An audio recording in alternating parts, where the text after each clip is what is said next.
Guns, hunting guns for our house.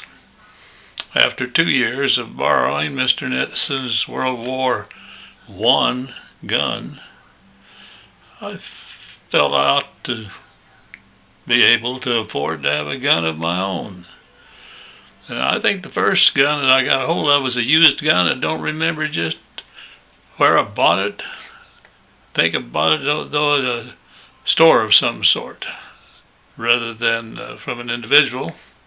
It was a 9mm, and I think probably was at one time an Army-issued gun, probably for our Army, but if not, maybe for some other country. Pretty decent weapon. Bullet didn't have near the wallop that the 30-40 Craig had, but it test fired very accurately, and I was proud to have it.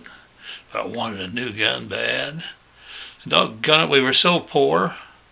Yeah, we made big money going from $850 a year to $7,500. I think we got maybe 100 or 2 raise each year. Can't really remember.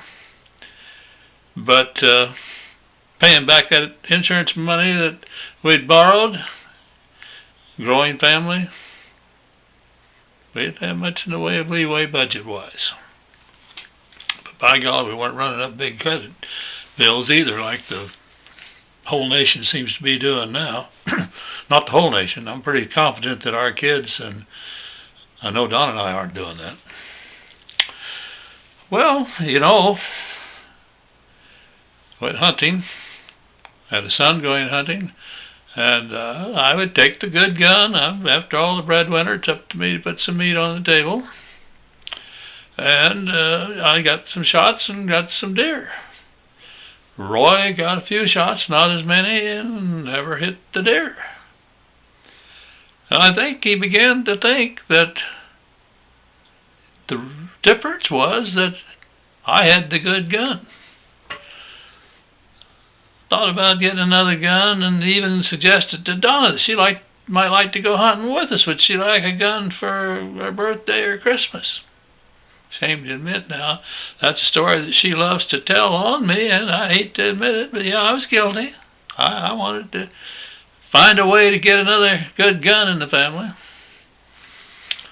And when she tells the story, she forgets that I invited her to go hunting. She just tells the story. Did you know he actually asked me once if I'd like a gun for a gift? Ooh, well, I guess you goof up, you bear the consequences. Well, one time we were hunting, and I said, Roy, you take the new gun. I had the 9mm. And I guess I was too full of confidence. I was sitting above a trail, and I kind of dozed off.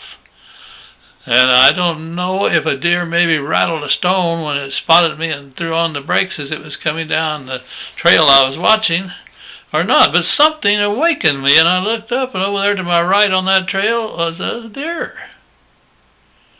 Well, I reach over real quiet, grab that 9mm, and by the time I get it, the deer has dropped down below the trail and is trying to continue where it wants to go, but it's still in plain sight. I nail it. That evening, when Roy got to the same place that I was, and I had the deer there in camp, he was in shock. He couldn't believe that I had killed a deer with that 9mm. Dad, did you really kill that deer? And with that rifle? Yes, son, I did. All the time that we had that 9mm, I expect we took it on at least a dozen hunts. I think that was the only deer it ever dropped.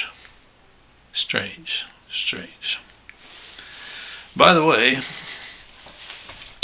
Gene Younger also, as a shop teacher, got into making recurve bows. And when I saw one of them when I was making a routine visit, he said, hey, Doc, if you want me to, I wasn't a doctor yet.